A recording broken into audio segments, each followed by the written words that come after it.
Hi friends, ഈ മുരിങ്ങയുടെ ഇല കൊണ്ട് നമുക്കൊരു ഒഴിച്ചുകറി ഉണ്ടാക്കാം. ഇത് നമുക്ക് മീൻകറിയും തോരനും ഒക്കെ ഉണ്ടെങ്കിൽ അതിൻ്റെ കൂടെ ചെറിയൊരു ഒഴിച്ചുകറിക്ക് നല്ലതാണ്. ഗുണങ്ങളേറെയാണിത്. കൊളസ്ട്രോളിനൊക്കെ നല്ലതാണ് ഈ ഇല കൊണ്ട് കറിയൊക്കെ വയ്ക്കുന്നത്.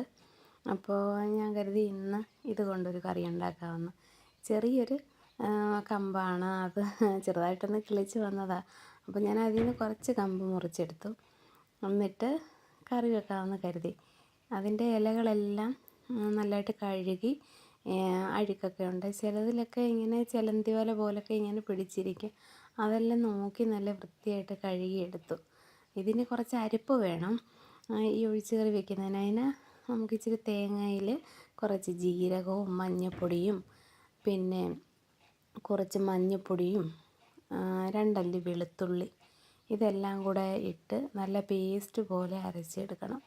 വെളുത്തുള്ളിയുടെ ടേസ്റ്റ് ഇഷ്ടമല്ലെങ്കിൽ ഒരു ചെറിയ വെളുത്തുള്ളി ഇട്ടാലും മതി. ഞാൻ ഇത് ഒരു വെളുത്തുള്ളി തന്നെ 2ആയിട്ട് കീറിയിട്ടേക്കുന്നത്. അത് ഇച്ചിരി വലിയ വെളുത്തുള്ളിയായിരുന്നു. അത് ഒരെണ്ണം ഇട്ടാലും മതി. അത് നല്ലതായിട്ട് പേസ്റ്റ് പോലെ അരച്ച് വയ്ക്കണം. എന്നിട്ടൊരു പാത്രത്തിൽ എണ്ണയൊഴിച്ച് കടുകെല്ലാം പൊട്ടിച്ചിട്ട്, ഇതിന് കൊച്ചുള്ളി ഞാൻ നേരത്തെ അരിഞ്ഞ് വെച്ചിട്ടുണ്ടായിരുന്നു. അപ്പോൾ കൊച്ചുള്ളിയും കൂടി ഇട്ട് നന്നായിട്ട് വഴറ്റി, എന്നിട്ട് നേരത്തെ എടുത്ത് വെച്ചിട്ടുള്ള പച്ചമുളകും കറിവേപ്പിലയും കൂടെ ഈ കൊച്ചുള്ളിക്കകത്തിട്ട് നല്ലതായിട്ട് മൂപ്പിക്കണം.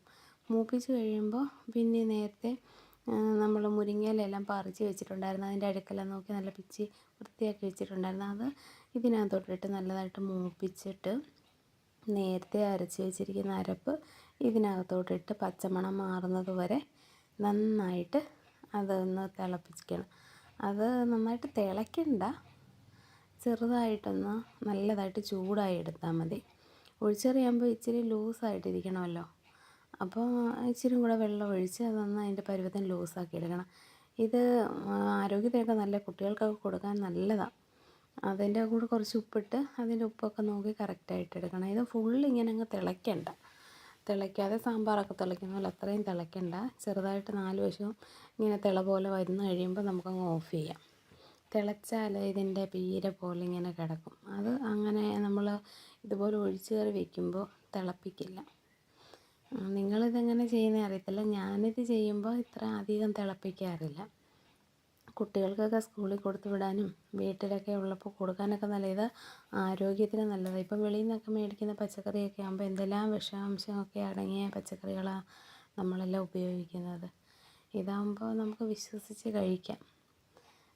ഇതിന് കെമിക്കലൊന്നുമില്ല. നമ്മുടെ വീട്ടിൽ തന്നെ ഉണ്ടായതല്ലേ.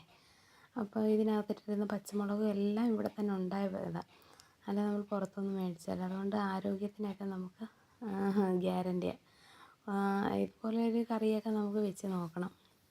നിങ്ങൾക്ക് എല്ലാവർക്കും ഇത് ഇഷ്ടപ്പെടുവാണെങ്കിൽ നിങ്ങൾക്കിതൊന്ന് വെച്ച് നോക്കണേ. ഈ കറി എല്ലാവർക്കും അറിയാവുന്ന കറിയാണ്. ഞാൻ പിന്നെ അറിയാൻ വയ്യാത്തവർക്ക് വേണ്ടിയിട്ടൊന്ന് കാണിച്ചു കൊടുത്തതേ ഉള്ളൂ. പിന്നെ ഞങ്ങൾക്കിന്ന് എൻ്റെ ഈ ചോറിൻ്റെ കൂടെ ഞാൻ ഈ ഒഴിച്ച് കറിയും പിന്നെ ഇച്ചിരി മീൻ കറി, ഇത് അയിലക്കറിയാണേ, കുറച്ച് മീൻ കറി, പിന്നെ നേരത്തെ ഉപ്പിലിട്ട് വെച്ചിരിക്കുന്ന ഒരു നെല്ലിക്കായും, ഇതായിരുന്നു ഞങ്ങളുടെ കറി. നിങ്ങളൊന്ന് ട്രൈ ചെയ്ത് നോക്കിയിട്ട് അഭിപ്രായം പറയണേ.